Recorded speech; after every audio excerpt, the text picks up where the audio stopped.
E aí, beleza? Vamos fazer uma revisãozinha rápida de gramática. Você é aluno do Keynote 1, então provavelmente você já chegou na parte 1B.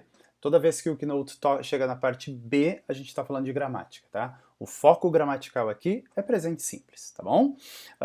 E você vai lembrar que no primeiro exercício de listening, ele já faz uma pergunta assim, olha, likes ou doesn't like, né? Já tá dando umas pistas sobre aquela história de S no verbo. Aí tem uma explicaçãozinha gramatical bem rapidinha, porque se você está no Keynote em algum ano, você em algum momento já viu isso, né? E aí depois vai para um exercício de gramática, né? Em que você tem que separar, sugerir se a resposta é like ou likes, tá bom? Então tem uma revisãozinha bem rapidona para a gente fazer. Vamos lá se rola, tá? Olha só. Presente simples, tá? O presente simples é um tempo verbal que fala sobre hábitos, frequências, tipo I play soccer, the school opens every morning at 7 a.m.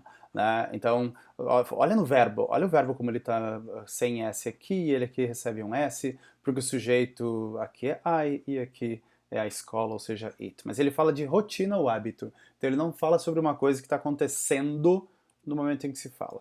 Ele também fala sobre generalização, ou seja, cats like milk, Caracas is the capital of Venezuela, né? E fala sobre, essa é uma coisa interessante, né? A gente raramente estuda isso, que é para eventos para o futuro, ou seja, mas esses eventos eles têm hora marcada, tipo, o ônibus sempre parte tal hora, né? A festa sempre starts às 8, tá? Então é exemplo para futuro, mas isso já tem hora marcada, tá? Tem alguns advérbios que vêm junto com o presente simples, né? O always, often, usually, sometimes. Provavelmente são palavras que você já conhece, né? Sempre, frequentemente, normalmente. E ele tem uma posição interessante. A maior parte dos advérbios vem entre sujeito e o verbo. Então, I always come, he usually eats, tá? O sometimes ele tem essa possibilidade de vir na frente, o usually também, mas a maioria deles vem ali no meio, tá? Lembrando então as regras são que quando o sujeito é I, o verbo fica normal, ou seja, não recebe to. Quando o sujeito é he, she ou it, o verbo recebe normalmente um S. Se o verbo termina com O, S, S, SH, CH, X ou Z, a gente coloca um ES nesse verbo. Então, I go, I kiss, mas he kisses, he goes, tá bom? Quando o verbo termina com y, precedido por consoante, a gente troca esse y por um ies. Tá? Se o y for seguido por vogal, simplesmente acrescenta o y. Tá? Quando a gente vai fazer pergunta, se o sujeito for I, you, they ou we, a gente coloca um do na frente. Então, do you like? Se a forma for interrogativa, mas o sujeito for she, he ou it, a gente coloca um does, mas o verbo não recebe o S. Por quê?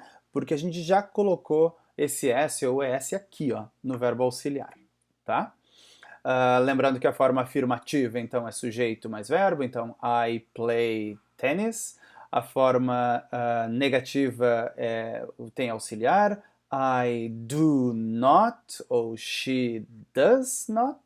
E a forma interrogativa, o auxiliar vem na frente. Does she play, etc, etc. Tá bom?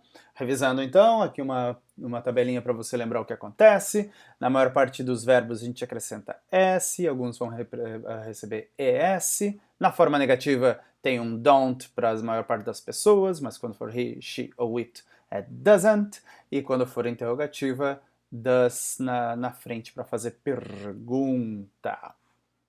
Vamos para o exercício. O link vai para vocês depois, tá? Então, olha só. Nesse exercício, você tem que escolher entre as duas formas. Read ou reads. Olha quem é o sujeito. Você vê que o sujeito é nós. A forma é afirmativa. Read. A Emily, a forma também é afirmativa, mas ela é terceira pessoa. Goes. Sacou o exercício? Depois tem um de preencher o espaço em branco. É bem facinho, tá? É bem fácil de fazer. E esse aqui é para quem quiser fazer alguma coisa estilo TOEFL, tá? Um pouquinho mais de desafio. Então, tem a frase lá e você tem que optar entre uma das alternativas. Lembra que tem do, depois you, então like.